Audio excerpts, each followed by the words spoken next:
ফ্রিজে কিছু নারকেল ছিল, তো একটা নারকেল ভেঙে নিছি আর ভেঙে নারিকেলের যে লাল অংশটা থাকে ওইগুলো ফেলে দিয়ে শুধু সাদা অংশটুকু আমি 4 কোনা করে কেটে নিছি।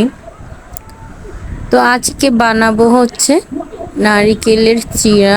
আমি নারিকেলের চিড়া কখনো বানাইনি, কিন্তু যে মোয়া আর চিড়া বিক্রি করে তারা হচ্ছে এইসব বিক্রি করে প্যাকেটে, খেতে অনেক ভালোই লাগে। তো ভাবলাম যে আমিও নারিকেলের চিড়া বানাই। একটা কড়াইয়ের মধ্যে আমি 1 বাটি দিয়ে দিছি চিনি আর হচ্ছে 2টো এলাচ দিয়ে এখন আমি চিনির শিরাটা ভালো করে নেড়ে চিনিটা গলিয়ে নিব।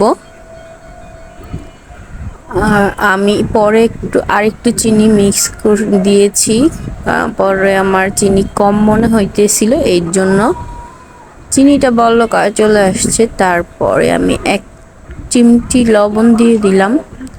দিয়ে দেওয়ার পরে আমি হচ্ছে দিয়ে এখন আমার নারিকেল যে কেটে রেখেছিলাম ওইগুলো দিয়ে আমি এই চিনি শিরাটা এখন ভালো করে জাল দিব, যেন নারকেলটি ভালো করে সিদ্ধ হয়ে যায়।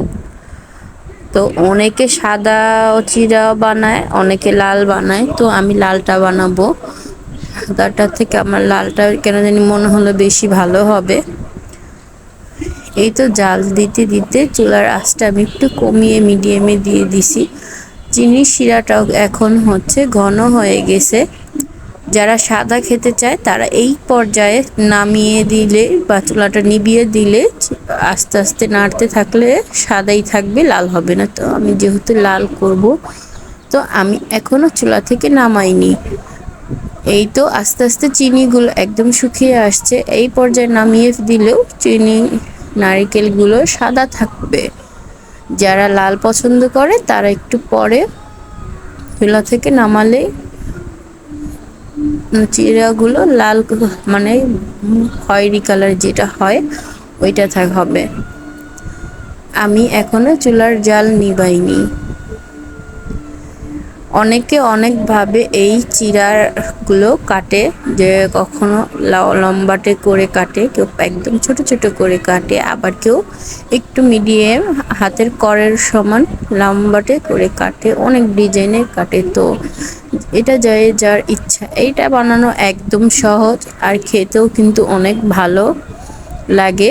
বিকেলে আপনি যখন একটু আপনার কিছু মিঠা খেতে ইচ্ছে করলো আপনি খেতে পারেন। আমি এখন এটাকে ভালো করে নাড়বো। আমার এক চুলার জাল কিন্তু আমি এখনো কমিয়ে দিছি, এখনো চুলার আমি নিভাইনি। তো এই তো আস্তে আস্তে আমার চিনিগুলো আর নারকেলগুলো লাল হচ্ছে। তো এই টাইমে চুলার আঁচ একদম কমিয়ে দিতে হবে আর নাড়তে থাকতে হবে, না হলে এগুলো পুড়ে যাবে। নাড়া বন্ধ করা চলবে না। তো আমি এই ফার্স্ট টাইমই নারকেলের চিড়া বানাতে গিয়ে ফার্স্ট টাইমই একদম পারফেক্ট হয়েছে।